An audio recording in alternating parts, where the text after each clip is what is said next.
Good Friday morning. Good morning. Good morning. Good morning. DJ was a little late this morning. I apologize. It's a good song right there, too, to get your Friday started. You must have been walking Um, on that beach. well, I'm walking in my neighborhood, and man, the gnats, my morning walks are not the same anymore. With these gnats, they are just ridiculous. It's like I'm this entire time. It's just not enjoyable. I cannot figure out anything. I've tried a bunch of sprays, and I don't know if anybody's got a solution, but it's really killing my morning walks. So, who's got something to start us off on this Friday? Let's get some good vibes going.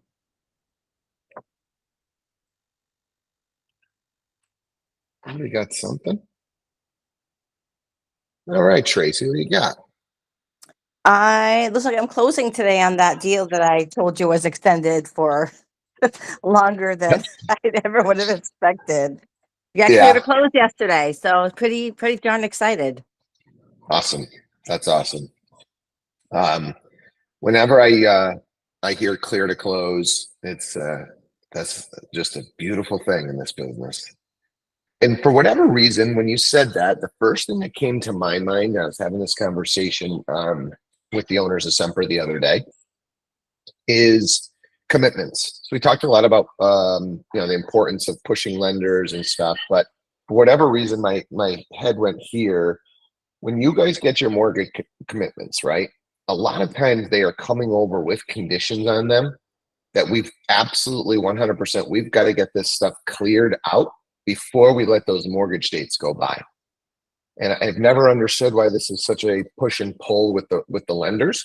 But Mr. Lender, you can't give me a mortgage commitment that says this is subject to these 6 things happening. Because if I then don't extend my mortgage commitment and one of those 6 things doesn't happen, my buyer just lost their deposit. So we've got to take a really strong look at those mortgage commitments when they come over. And I've pressed Semper really hard being our preferred. We do not have a commitment if you've still got conditions outside the title. We can get protected if the seller can't get us a clean title, right? But so just look at those mortgage commitments when you get them and make sure they're actually, full blown commitments and not just, conditionals. Protect those buyers out there. Who else? Anybody else got a win?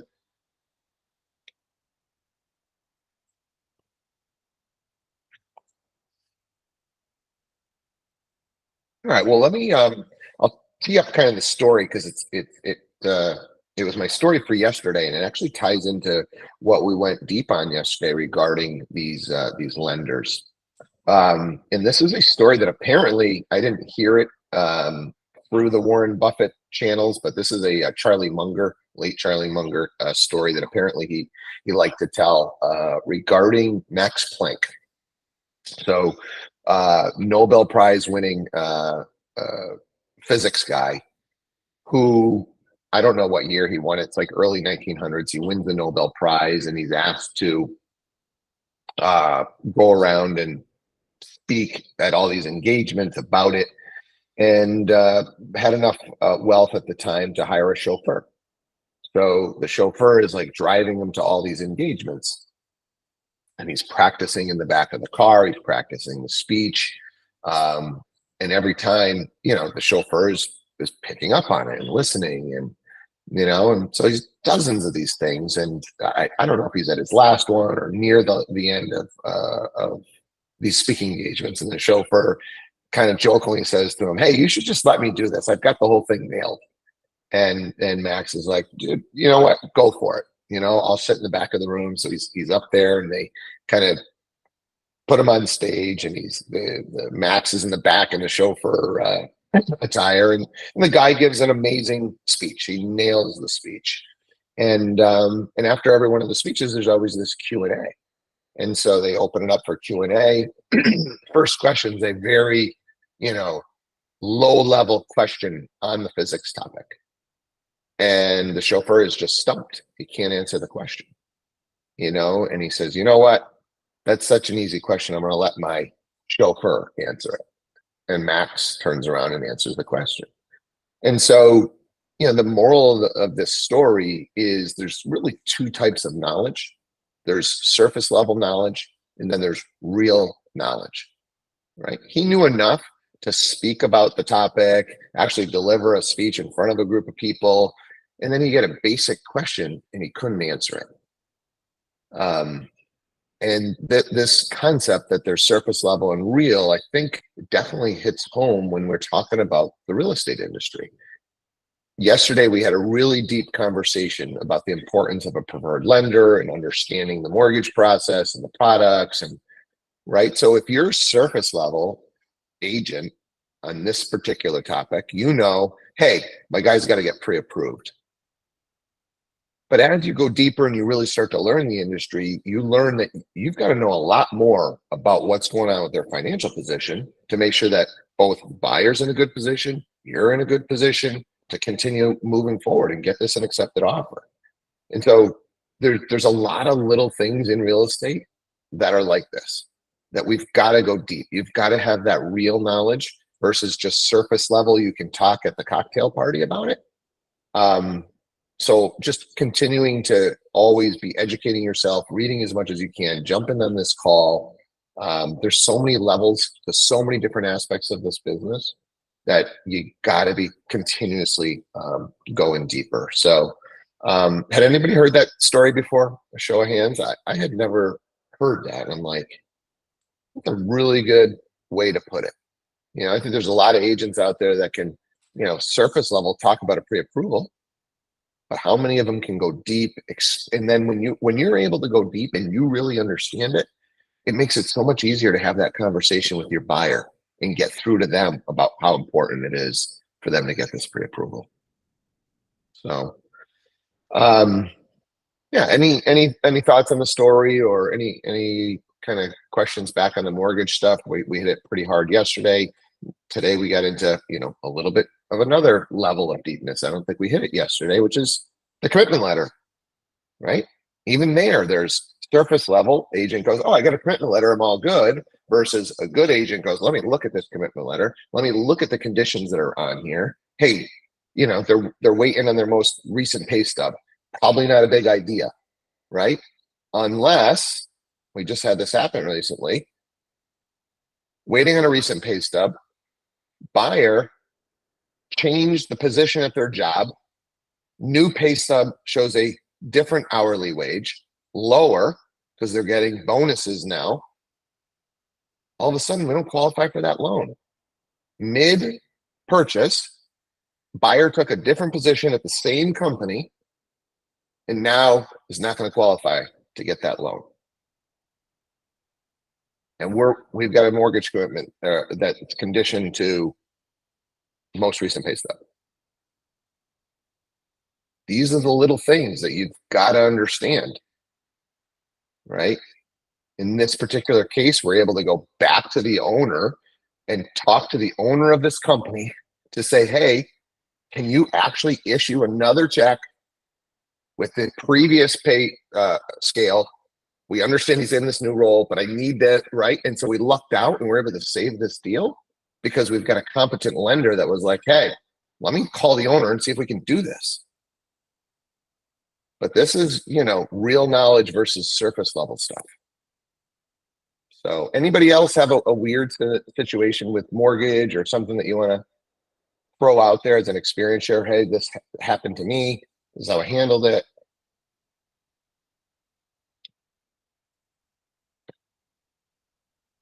Okay. So, I would say the same thing. One of the things that irks me is not understanding the contracts. So often we put deals together, offers written, get it accepted, and then purchase and sale gets put together. And a bunch of the stuff that you guys negotiated somehow doesn't make it into that purchase and sale. Agent doesn't read the purchase and sale, just puts it through dot loop and says, here, sign it. Right? Especially if we're using transaction coordinators and we're busy. How to read your contracts. These attorneys weren't there during the negotiation process. Half the time they have no idea what the hell's going on. So it's on you guys to read those contracts and make sure whatever you negotiated for your client actually ended up in the contract that they're signing. And I've seen this, quite a few times where we've got an issue down the road where it didn't get in. Didn't you read the purchase and sale? No, I didn't. That's on you, right? Yes, we want to use these PCs and we want to not be doing, mundane stuff, but reading the contract, we've got to read the contract. We've got to understand what they're about to sign. So go deep on those contracts for sure. Let's just transition. Did you have something, Chris? Well, I was going to say, and make sure that the attorney has the copy of your offer while they're doing the contracts, because yes, we need to read our contracts, but they're being paid as well. So if they have a copy of the offer, they got to do their job too. Everybody's got to do their job. Yeah. Those attorneys don't seem to do their job most of the time. It's like time to pick another one then. Yeah, it's crazy sometimes where you're like, did you talk to the client at all about this deal? Like, what are you doing as the attorney? Yeah, it's so, I mean, my experience, most of the time, you guys are the attorney, right? You're the one that's going to get to catch the little thing that's wrong with that purchase and sale versus waiting on that attorney to catch it. So no, and there's always like a little extra something that you negotiated at the last second to get a deal done. Those are the little things that you got to make sure end up in that purchase and sale. And they're very clear in there. There's nothing vague. There's no open-endedness or a gray area where it could have been interpreted either way. Let's just open it up. What's going on in your deals out there? Who's got an experience share? What's weird going on in your deals?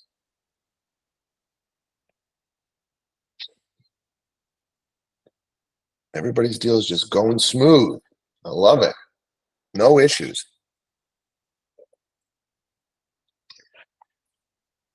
Indy.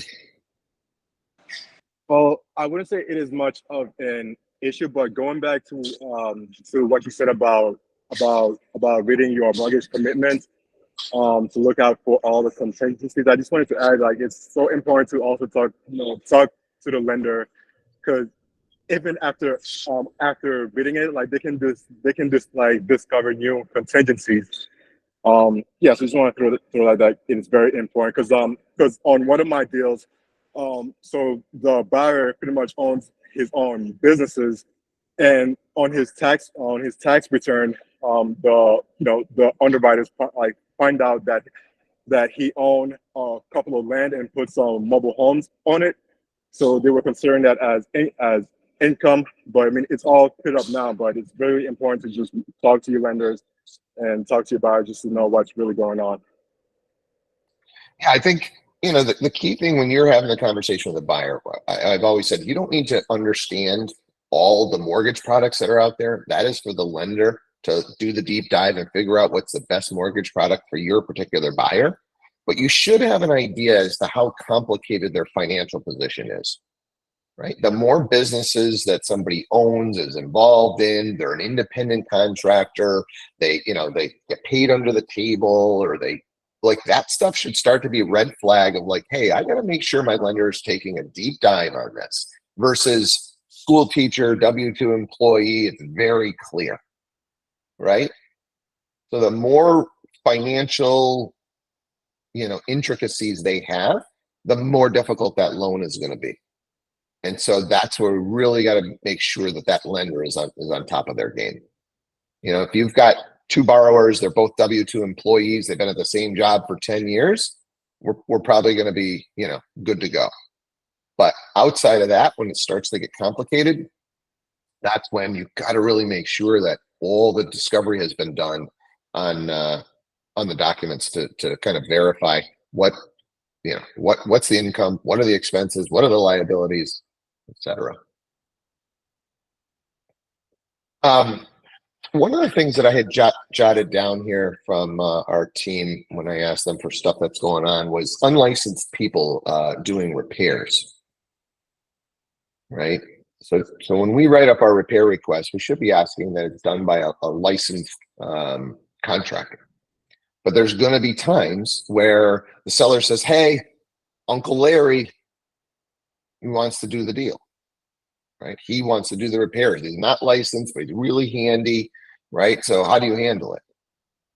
Because, you know, to get the licensed guy to do the work could be 2 or 3 times. Seller doesn't want to do it, but if Uncle Larry does it, it's going to cost them a third. They're willing to do those repairs. So when I've been put in this situation, and if anybody's handled it a little bit different, I'd love to hear, you know, I'm just putting it back on the buyer to say, hey, look, here's the deal, right? This doesn't really require a license. We needed the whatever, a room needed to be scraped and painted or something because it's, you know, it's an FHA loan. And so Uncle Larry isn't licensed contractor, but we're scraping and painting a room. Like, not a big deal. As long as you guys are okay with it, I'm okay with it. I think we're good here. It's when it's licensed work and now we're having an unlicensed person do it, that's where I would get nervous, you know? And, you know, I've had buyers say, hey, look, I don't care, just get the work done. If it's not needed to pull a permit, you know, I'm kind of putting it on them. So every situation is pretty unique when it comes to that stuff. And you got to make sure that the buyer completely understands. And I think the other thing is it something, you know, that could cause real damage down the road? And what I mean by that is, are we having them work on electrical, right? If Uncle Larry is not a licensed electrician, I don't want him replacing that loose GFI outlet. And that thing could cause a fire down the road or whatever. Painting a room, probably not going to cause any big time damage. You know, we got a leaky sink and Uncle Larry is, you know, going to tighten some pipes underneath the sink or, you know, replace something.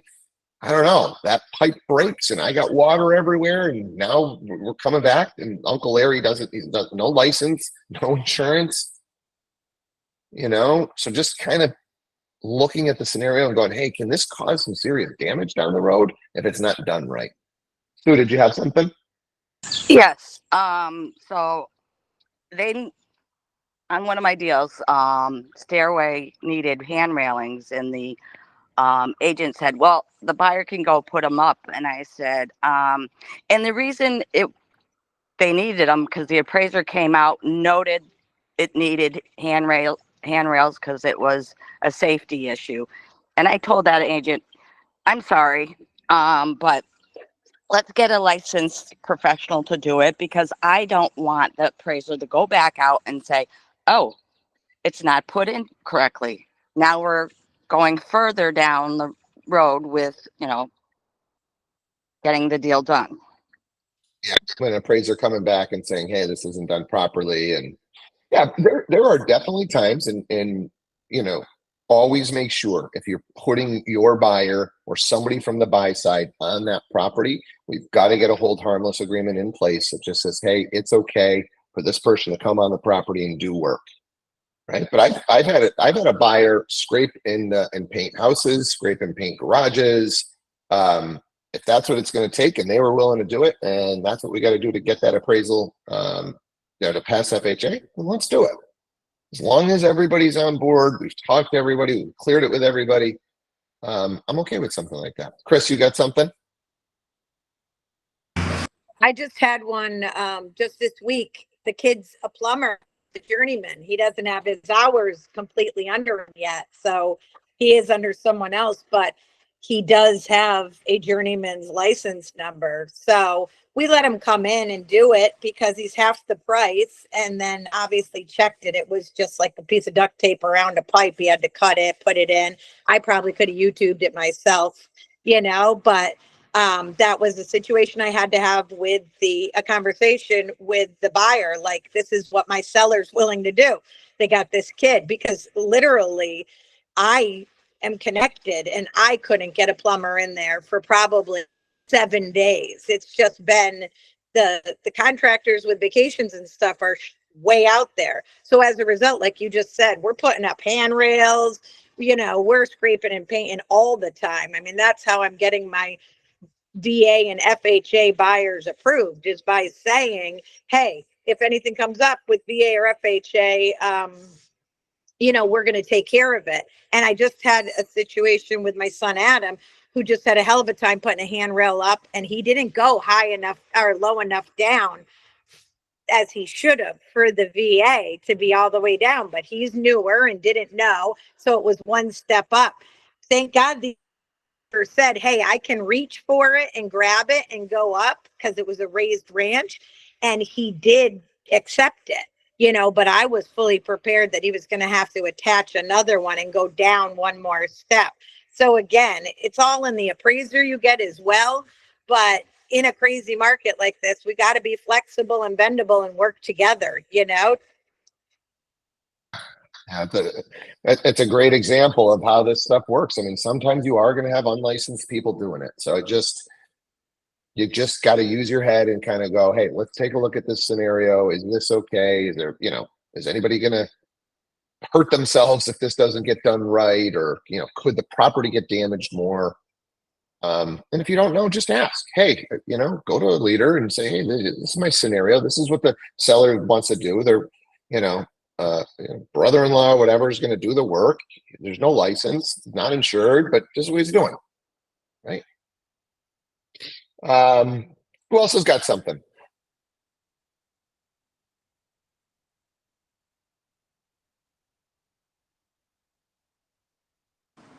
I don't know how many, is there a lot of listers on this? Because it's not that I have anything, but I'm just feeling so grateful for all the deals that I have done. And I know you should step out of this because it's your brother, but I just didn't know if everybody knew exactly what Adam Rovithis at Adam Buys does.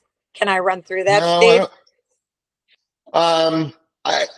They don't know. I just don't want to use this as an advertisement for it. All right, and I wasn't. It was just that I just had a huge thing with a seller that was just so excited over the death of his, not over the death of his sister, went out. So definitely explain to. Well, why don't you just tell the story then, Chris? I'd be okay with that, right? Hey, here's the story. Here's how I handled it. Here's why I. Okay. Yeah. This is the story. I got a call from a guy that lives in Arizona. His sister passed away in Hearsfield. He's way out there. He called me off the cuff, and it's a condo in Nassau, 3-bedroom, and it was a hoarder situation. It was terrible, but she died suddenly. He was devastated. He wanted help. So I went in, I saw the situation, and I'm like, listen, let me call the guy I know that does remodeling. His name is Adam, and he'll come in and tell you what he can give you for this as is. Just pack a little bag and walk out, just whatever is good for you. And it all worked out in the end. Adam came in, he bought it, and he's going to redo it, and we'll end together after the fact. But if you look on his Google, like, it made me cry yesterday. Like, this guy called me to tell me, like, what a terrible time it is to lose someone you love, but then not to know what to even do with all this in front of you. Again, hoarder situation. And all he literally did was walk in, pack up her personal little belongings, and walk out. It was just a beautiful win-win. Yeah. And so that is just understanding, right? What does this client really want? Right. So what Adam's company does is they just buy these houses for cash, right? So they're going to get a little bit less than market value. He's going to turn around, fix it up. And the nice thing for the agent is the agent gets that listing back. So you make a commission on the first time when he buys it, and then you get the listing back all renovated and ready to bring to market. So you get to basically double dip on the deal. Right. Whereas if Chris had just listed the property, she just gets that listing and gets paid once. In these scenarios, when you use this, and you can have win-wins where this client doesn't, like, they're afraid, they're embarrassed, they don't want to bring this house to market, they don't want people walking through, they don't even want anybody to know. They just want to sell the darn thing. So that is a really good scenario to just understand that that's an option. And he'll do that pretty much from Worcester west and then down to Hartford. But having somebody in whatever market that you're in that can do this, is a great benefit to you guys as agents to be able to at least offer it, right? So if you're not in one of those markets that I just described, you should try and link up with somebody that you could offer this option. So good share. Who else has got something or any questions on that process and how that all works?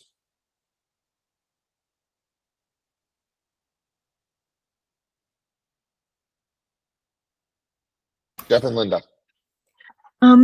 I wanted to just mention going back to mortgages, and again, with you all being in such a hot market and such a competitive market, last year when Jeff and I were in Illinois and we were facing the same scenario, as a way to try to set our buyers apart and also not to have deals fall apart, we asked our lenders straight away when our buyers would start working with them to get them conditionally approved right off the bat. It is a much higher level of pre-approval because then they ask them for all of the documentation and they run them through underwriting.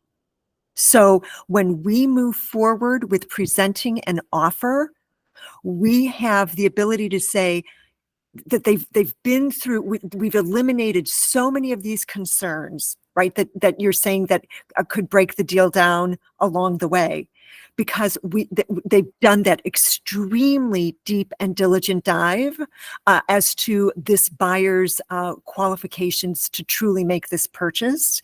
And they are head and shoulders. They can guarantee we can have you at this closing table by this date. And when you as a listing agent are looking at 5 offers coming in and they're all similar in the terms, this sets your buyers apart head and shoulders above the rest. And it also gives everyone the peace of mind of knowing that, yeah, our chances of getting to the closing table are significantly higher because they've gone through this extreme deep vetting of their ability to buy. And so it's a wonderful tool to use, and you just have to ask your lender or the lender that they're working with straight away when they start looking for, when they're seriously looking to get that process going and get your buyer to commit to sending all of this documentation in straight away. And then what we do is when we put the offer in, we have our lender call the listing agent to explain exactly what that conditional approval letter actually means, because most listing agents don't know. Most people don't know. And it's a magnificent tool to just eliminate so much of this stress and, as to your point yesterday, 19 deals falling through. It's great and proactive for everybody. It's very win-win. And I saw Wendy, you put something in the chat about what it's called. I think every lender, well, first of all, every lender is not going to do this. So you got to check with the lender. Can you do this? And they're all going to have a different name for it, Yes. But basically it is just, talk to Semper to make sure they, if you guys really need it, they'll do it. We're just, they take the entire file, they send it to underwriting before you've got a deal put together. And now this buyer is literally subject to an appraisal. So I think the times to really go deep like that is when you've got somebody that's got a complicated file, for sure. Like those are the ones that you're like, hey, let's get this thing fully underwritten so we know that we're good to go. But you could do it on any deal. Any deal, if you want to go to I know Semper will do it every single time. So if you want to get your buyers that far, and you got to explain to your buyers, because they always complain, geez, the guy that you recommend is asking for a lot of docs. I got pre-approved over here. They weren't asking for all these docs.